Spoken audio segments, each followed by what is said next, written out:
اعوذ باللہ من الشیطان الرجیم بسم اللہ الرحمن الرحیم الحمدللہ رب العالمین۔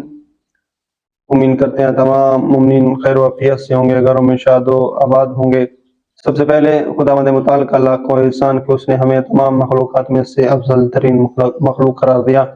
آج جس موضوع کے ساتھ، جس ٹاپک کے ساتھ میں حاضر خدمت ہوا ہوں، اور ایمان کے متعلق، ایمان کس چیز کا نام ہے، ایمان کسے کہتے ہیں، تو اسی کی بقول نہج البلاغہ میں امیر المومنین علی علیہ السلام ارشاد فرماتے ہیں ایمان کے 4 ستون ہیں۔ سب سے پہلے صبر ہے، دوسرے نمبر پہ یقین، تیسرے نمبر پہ عدل اور جہاد ہے۔ اگر ایک انسان کہے کہ میں ایمان رکھتا ہوں اور اس کے اندر صبر نہ ہو تو وہ ایمان کے دائرے میں نہیں ہے۔ اگر کوئی شخص یہ کہے میں ایمان رکھتا ہوں مگر وہ یقین کے مرحلے پر نہ ہو تو اس کا ایمان کامل نہیں ہے۔ اگر ایک انسان کہتا ہے کہ میں ایمان رکھتا ہوں مگر عدل اور جہاد اس کے اندر نہیں پایا جاتا تو یہ ایمان کامل ایمان نہیں ہے۔